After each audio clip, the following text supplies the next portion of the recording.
संविधान बनने से पहले कीचड़ का पानी पीने के लिए इस देश में मजबूर किया गया था। बाबा साहब अंबेडकर जी ने ऐसा संविधान निर्माण किया कि आज बाबा साहब अंबेडकर जी के संविधान की वजह से हम ये बिस्लरी का पानी पी रहे हैं। और इस देश को ऐसा संविधान निर्माण करके दिया कि जिन बाबा साहब अंबेडकर जी को बचपन में गाड़ी से उतार दिया गया था, बैलगाड़ी में बैठने नहीं दिया गया था, बाबा साहब ने ऐसा संविधान बना दिया कि आज उनके बनाए संविधान के वजह से हम हवाई जहाज में बैठते नहीं, हवाई जहाज उड़ाते हैं। और नरेंद्र मोदी, मैं तुझसे नहीं डरता, हम नहीं डरेंगे, हम नहीं डरेंगे।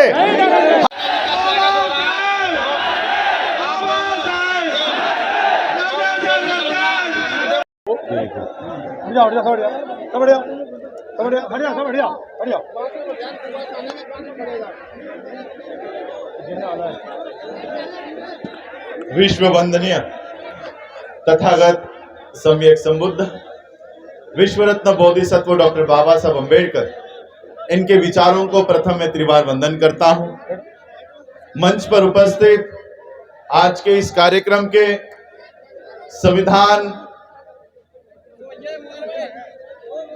संविधान सुरक्षा संघर्ष समिति, इस यात्रा के आयोजक हमारे बड़े भाई पंकज उपाध्याय जी, मंच पर उपस्थित इस क्षेत्र के मेयर शारदा सोलंकी मैडम जी, उनके साथ सौरव सोलंकी जी, और मेरे साथ आए हुए बुद्धिस्ट सोसाइटी ऑफ इंडिया भारतीय बौद्ध महासभा स्टेट मध्य प्रदेश स्टेट के प्रेसिडेंट मुकुल वाघ जी, महेश दत्त मिश्रा जी, मंच पर उपस्थित सभी मान्यवर, और यहां पर मेरे सामने उपस्थित सभी मेरे भाइयों को, बहनों को और माताओं को राज रत्न अंबेडकर का जय भीम। कल हम लोगों ने डॉक्टर बाबा साहब अंबेडकर जी के 132वें जयंती को सिर्फ मध्य प्रदेश में ही नहीं, भारत में ही नहीं, पूरे विश्व में डॉक्टर बाबा साहब अंबेडकर जी की जयंती बड़े धूमधाम से मनाई गई। हम लोग हमेशा एक नारा देते हैं कि जब तक सूरज चांद रहेगा बाबा तेरा नाम रहेगा। लेकिन कल यानी 14 अप्रैल 2023 को ये जो घोषणा है कि जब तक सूरज चांद रहेगा बाबा तेरा नाम रहेगा, ये घोषणा हकीकत में बदल गई है। सूरज के बगल में एक तारे को डॉक्टर बाबा साहब अंबेडकर ये नाम नासा ने दे दिया है। आज सही मायने में ये नाम, ये नारा हकीकत में उतर गया है कि जब तक सूरज और चांद रहेगा तब तक बाबा साहब का नाम इस पूरे धरती पर रहने वाला है। और आज हमने इस संविधान बचाओ संघर्ष समिति, संविधान बचाओ संकल्प यात्रा की शुरुआत हम लोगों ने आज यहां की धरती से किया हुआ है। मैं मुकुल जी से बात कर रहा था कि जिस तरह से राहुल गांधी जी ने इस देश में यात्रा निकाली, उसी तरह से जिस तरह से गांधी परिवार का यह दायित्व बनता है कि जब इस देश का लोकतंत्र खतरे में है तो इस लोकतंत्र को बचाने के लिए अगर गांधी परिवार रास्ते पे आ सकता है तो इस देश का संविधान बचाने के लिए अंबेडकर परिवार भी रास्ते पे आने के लिए तैयार है।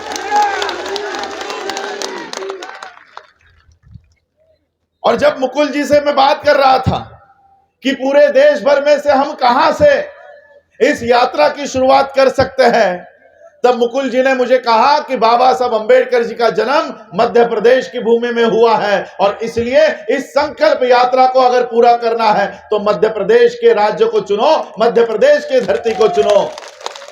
और फिर उन्होंने पंकज जी से बात की और हार्डली 4 दिन का समय दिया, क्योंकि मेरे पास भी समय नहीं होता। मैं मेरे ख्याल से पिछले 4-5 दिनों से घर नहीं गया हूं Pankaj ji.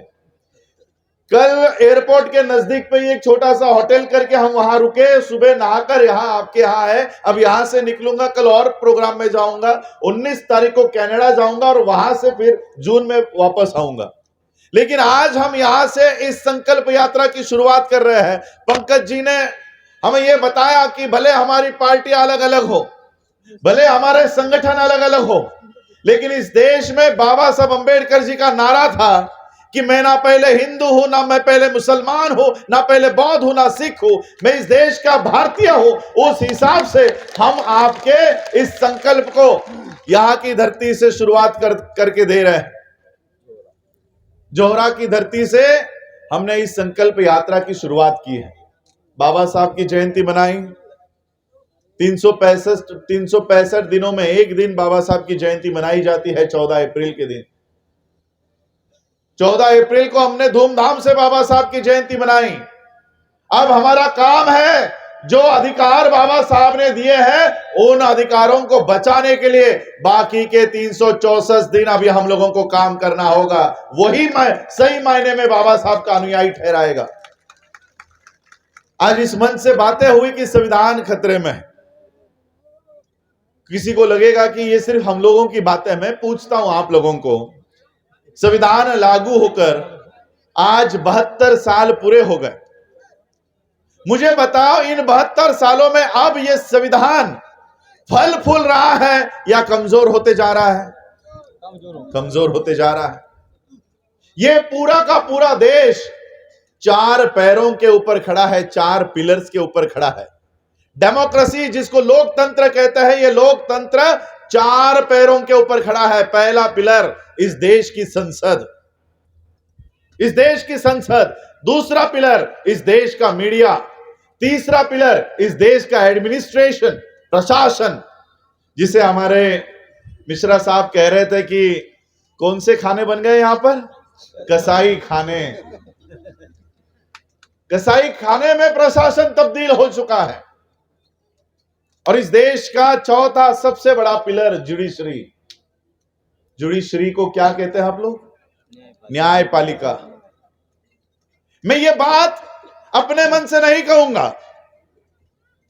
Justice Joseph, justice Gogoi, justice Chelameswar, इस सुप्रीम कोर्ट के, भारत के सुप्रीम कोर्ट के टॉप मोस्ट 4 जजेस, भारत के लोकतंत्र के, भारत के सुप्रीम कोर्ट के इतिहास में पहली बार वो सुप्रीम कोर्ट के कंपाउंड में आकर उन्होंने प्रेस कॉन्फ्रेंस ली और प्रेस कॉन्फ्रेंस लेकर जज लोगों ने कहा कि देश की लोकतंत्र, देश का लोकतंत्र खतरे में है, इसे बचाओ। ये मैं नहीं कह रहा हूं। लोकशाही, आप लोग लोकतंत्र बोलते हो, लोकशाही बोलते हो? क्योंकि लोकशाही हमारे महाराष्ट्र का वर्ड है, मैं सोचा आप लोग लोकतंत्र बोलते होंगे। लोकशाही। तो इस लोकशाही को बचाने के लिए इस देश के सुप्रीम कोर्ट के सबसे बड़े बड़े जजेस ने प्रेस कॉन्फ्रेंस लेकर भारत के जनता को बताया कि देश का लोकतंत्र, लोकशाही खतरे में है, इसे बचाओ। कुछ पत्रकारों ने उन जजेस को सवाल किया कि ये बात आज आप क्यों बता रहे हो, ये बात आज क्यों बता रहे हो? उन जजेस का जवाब था कि कल अगर कोई हमारी पीढ़ी आकर हमें पूछे कि इस देश की लोकशाही खतरे में थी तब तुम क्या कर रहे थे, और इसलिए हम चुप नहीं बैठ सकते, इसलिए देश के लोगों को आगाह कर रहे हैं कि लोकशाही खतरे में, उसे बचाओ। ये कौन कह रहा है? जजेस। हमारी और आपकी कोई गिनती है? जब देश के चौथे खंबे पर विराजमान इससे देश के टॉप मोस्ट जजेस ये बात कर रहे हैं, तो हम लोगों को और कोई बात करने की जरूरत है।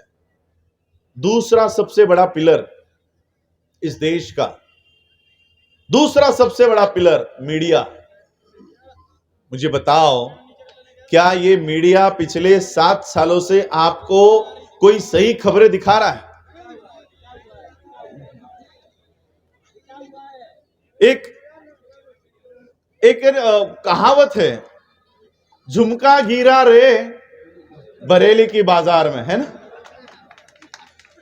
जितना बरेली की बाजार में झुमका नहीं गिरा, उतना मोदी के राज में मीडिया गिर चुका है।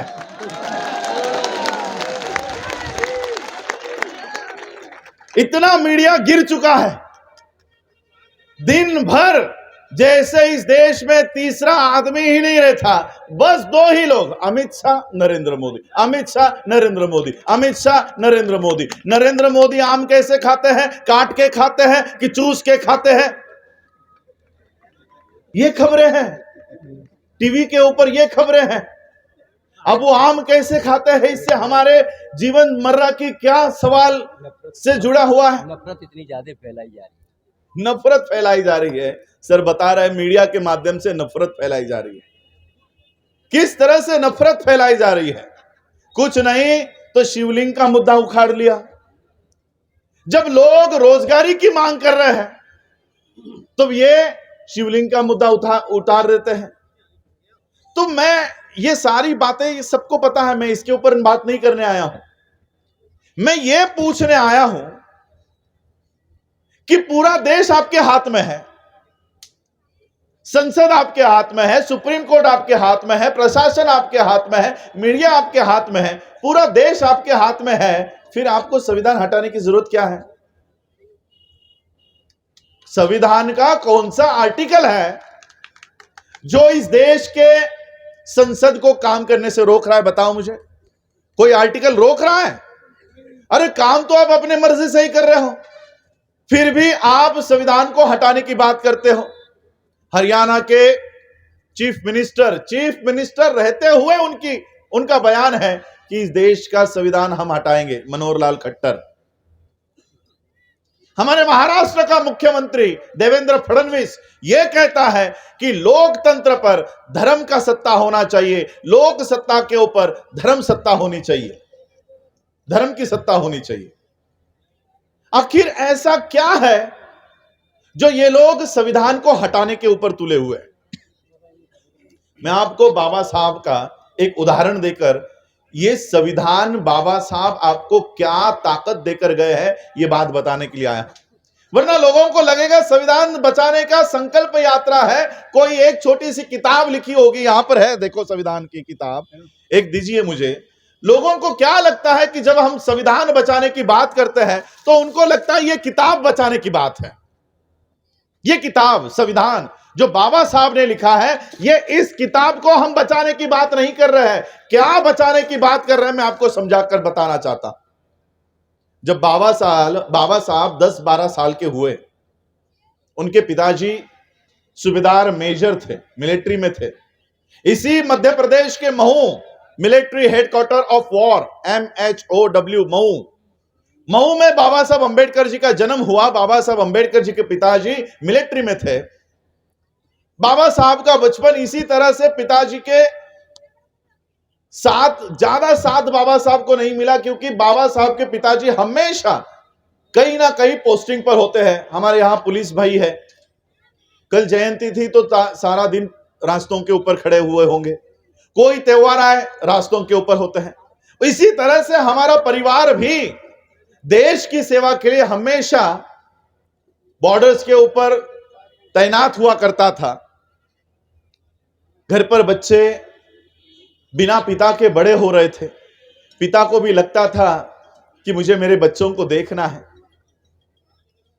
सूबेदार मेजर रामजी अंबेडकर, इनका तबादला घर से थोड़ा नजदीक हुआ, कुछ 100-150 किलोमीटर की दूरी पर। तो पिता को लगा अब मेरे बच्चे थोड़े बड़े हो गए हैं तो क्यों ना उनको बुलाया जाए, मैं जहां पर मेरी पोस्टिंग हुई है वहां पर बुलाया जाए। तो सूबेदार मेजर रामजी अंबेडकर ने टेलीग्राम किया बाबा साहब के नाम पर। बाबा साहब का नाम बचपन में भिवा था। बाबा साहब के नाम से टेलीग्राम किया कि अगर तुम्हारे छुट्टियां स्कूल की लग गई होंगी तो आप लोग मुझे मिलने के लिए क्यों नहीं आते हैं? मुझे मिलने के लिए अगर आना है तो ये ट्रेन पकड़ना, इस स्टेशन पे उतरना, मैं किसी ना किसी को तुम्हें लाने के लिए भेज दूंगा। अब बाबा साहब को ये टेलीग्राम मिला। पिता ने लिखा कि जिस दिन तुम लोग आने वाले हो मुझे टेलीग्राम करके बता देना कि कौन से दिन तुम लोग आ रहे हो, ताकि मैं उस दिन किसी ना किसी तुमको लाने के लिए भेज दूंगा। बाबा साहब को टेलीग्राम मिला। बाबा साहब खुश हुए कि पिताजी को मिलने जाना है। बाबा साहब, उनके बड़े भाई और उनके बहनों के बच्चे, ऐसे 4-5 बच्चे मिलकर ये बाबा साहब के पिताजी को मिलने के लिए निकल पड़े। बाबा साहब ने टेलीग्राम किया कि हम इस तारीख को निकलने वाले हैं। यह टेलीग्राम बाबा साहब अंबेडकर जी के पिताजी के दफ्तर में पहुंचा और जिस व्यक्ति के पास यह टेलीग्राम पहुंचा उस व्यक्ति ने यह टेलीग्राम बाबा साहब के पिताजी को दिया ही नहीं। अब पिता को पता नहीं बच्चे कब आने वाले हैं। यहां से बच्चों ने जो ट्रेन बोली थी वो ट्रेन पकड़ी, जिस स्टेशन पर उतरने के लिए कहा था वहां पर उतरे और वो अपने पिता की राह देख रहे हैं कि हमारे पिता हमको लेने के लिए आएंगे। पिता को पता ही नहीं बच्चे कब आने वाले हैं। ट्रेन आकर चली गई, सारे लोग अपने अपने दिशा में चले गए, ये बच्चे वैसे ही खड़े हैं। पूरा स्टेशन खाली हो गया। स्टेशन मास्टर ने देखा ये कुछ बच्चे स्टेशन पर खड़े हैं, अच्छे कपड़े पहने हुए हैं, शायद सवर्णों के बच्चे होंगे, अपर कास्ट के बच्चे होंगे। तो वो स्टेशन मास्टर बच्चों के पास आया और बच्चों को पूछा कि तुम्हें लेने के लिए कोई आया नहीं क्या? बाबा साहब ने कहा कि हमारे पिताजी हमें लेने के लिए आने वाले थे, शायद हमारा टेलीग्राम उनको मिला नहीं। मेरे पिताजी मिलिट्री में बड़े अफसर हैं, हमें इस पते पर जाना है।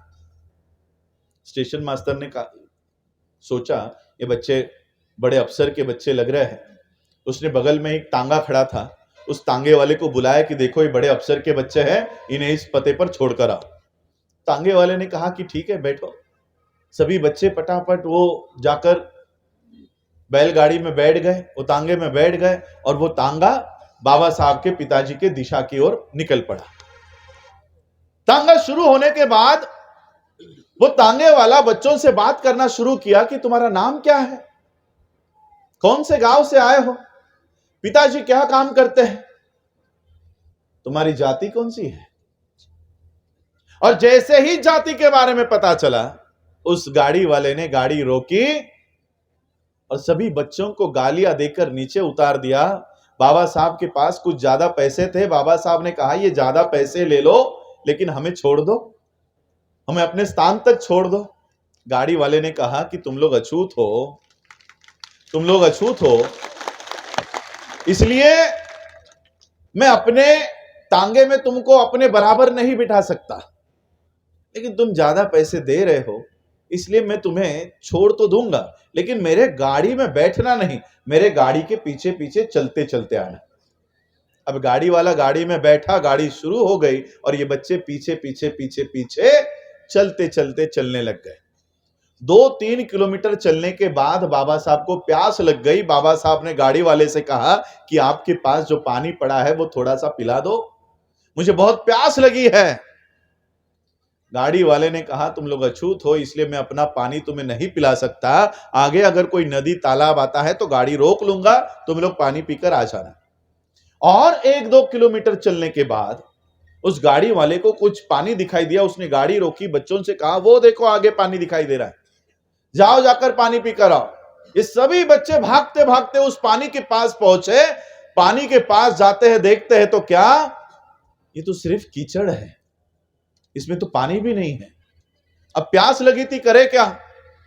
बाबा साहब ने वो मट्टी मट्टी हटाई और उसमें से जो काला गंदा पानी होता है वो पानी ऊपर आया। वही पानी पीते समय चेहरा गंदा हो गया, कपड़े मैले हो गए और वही गंदा पानी पीकर और 1-2 किलोमीटर चलने के बाद बाबा साहब वो बाकी के बच्चे रामजी, सूबेदार मेजर रामजी अंबेडकर जी के हेडक्वार्टर पर पहुंचे। दूर से ही पिता ने अपने बच्चों को देखा कि ये मेरे बच्चों की क्या हालत हो गई है, इन बच्चों के साथ क्या हुआ होगा। इस बात का अंदेशा रामजी बाबा को आया।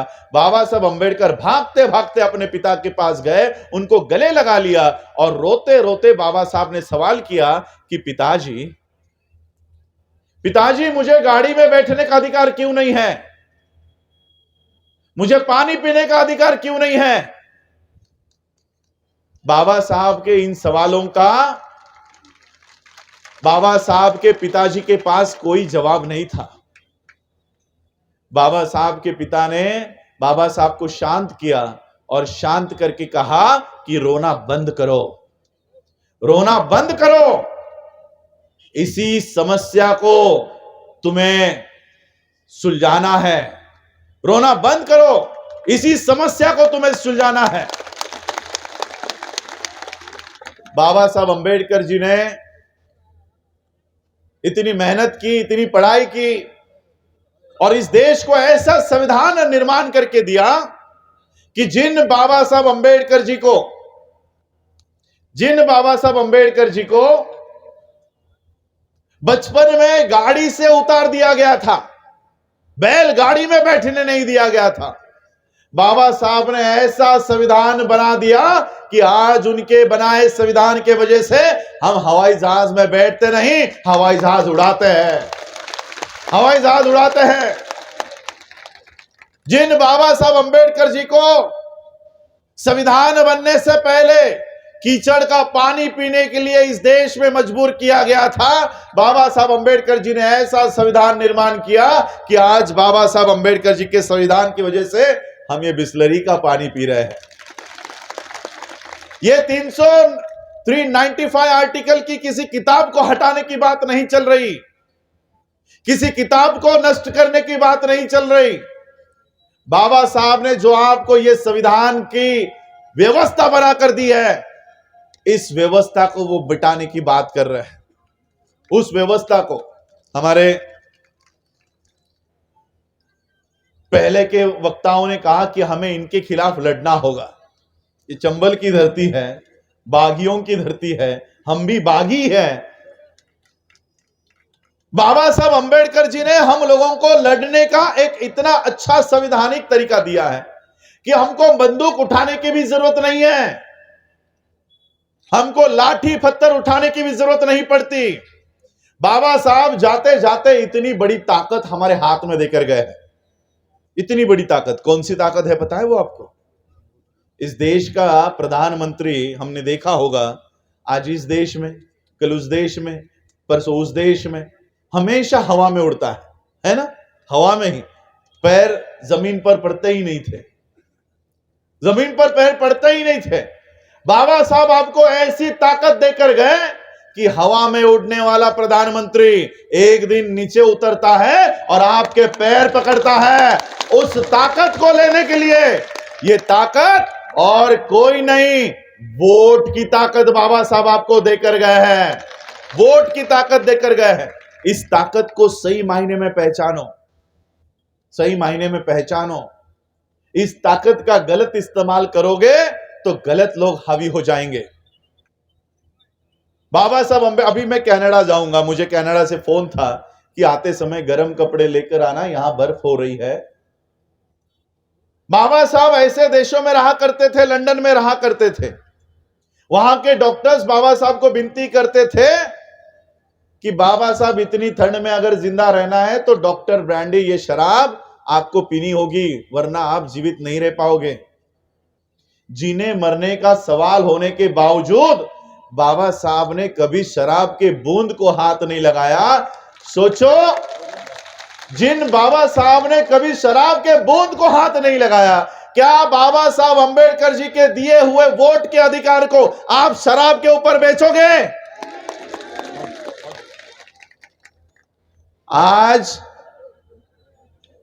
आज उनकी शराब पियोगे, कल वो आपके बच्चों का खून पिएंगे, कल वो आपके बच्चों का खून पिएंगे। याद करो मनीषा वाल्मीकि, उसका चेहरा याद करो। ये होगा अगर आप उनकी शराब पियोगे तो। हमारी महिलाएं यहां पर बैठी हुई है, हमारे महिलाओं के वोट कैसे लिए जाते हैं? साड़ी बांटकर, है ना? साड़ियां देते हैं, वोट लेते हैं। इस तरह से आज हमारे वोट के अधिकार इस तरह से वो छीन रहे हैं। इसलिए आने वाले समय में हम लोगों को अगर सही मायने में संवैधानिक लड़ाई लड़नी है तो ये जो ताकत है, ये ताकत जिस दिन वोट पड़ते होंगे उस दिन इसी तरह से पंकज जी के पीछे खड़ी होनी चाहिए, तब जाकर इस तरह का,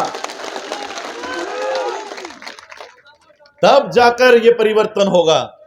वरना आप उस समय अगर बिक गए तो इसी तरह से सभा सम्मेलन करते आप लोगों को बैठना होगा। अमित शाह जी का सीए एनआरसी के समय क्या कहते हैं, एक डायलॉग था, स्टेटमेंट था कि इलेक्शंस में जब वोट देने जाओगे तो इतनी जोर से कमल का बटन दबाओ कि मुसलमानों को करंट लगना चाहिए, है ना? मुसलमानों को करंट लगना चाहिए, इतनी जोर से बटन दबाना। मैं अमित शाह का ही स्टेटमेंट आप लोगों को बताना चाहता हूं। आने वाले 2024 के इलेक्शन में या आने वाले आपके असेंबलीज के इलेक्शन में ऐसा बटन दबाओ कि अमित शाह के रोंगटे खड़े हो जाने चाहिए, ऐसे बटन दबाओ। और इसलिए यह संविधान बचाओ संकल्प यात्रा हम शुरू कर रहे हैं मध्य प्रदेश की धरती से, पूरे भारत में और भारत से विश्व में जाएगी। भारत के संविधान को, मूलभूत अधिकारों को बचाने के लिए आज अडानी का जिक्र निकला। मैं आपको एक छोटा सा उदाहरण देना चाह रहा हूं। देखो देश में कैसा काम हो रहा है, कितने घंटे काम करते हैं हमारे प्रिय प्रधानमंत्री जी? 18 घंटे। सोचो 18 घंटे काम कर करके अडानी 7वें क्रमांक से दूसरे क्रमांक पर पहुंच गया। 24 घंटे पे काम करते तो पता नहीं कहां चला जाता। और उसी 18 घंटे में भारत कहां चला गया पता है? इकोनॉमिक्स का कोई स्टूडेंट यहां बैठा होगा तो वो पकड़ लेगा मेरी बात को बराबर, क्या मैं बोल रहा हूं। जीडीपी पता है? जीडीपी जब इस देश में लॉकडाउन था तब इस देश का जीडीपी -32 पॉइंट पर चला गया था, -32। इतना नीचे भारत की अर्थव्यवस्था गिर गई थी, भारत की अर्थव्यवस्था धड़ाम से नीचे जा रही थी। और उसी समय अडानी जैसा आदमी 7वें क्रमांक से दूसरे क्रमांक पर पहुंच रहा था। यानी देश खाई में जा रहा है और अडानी ऊपर जा रहा है।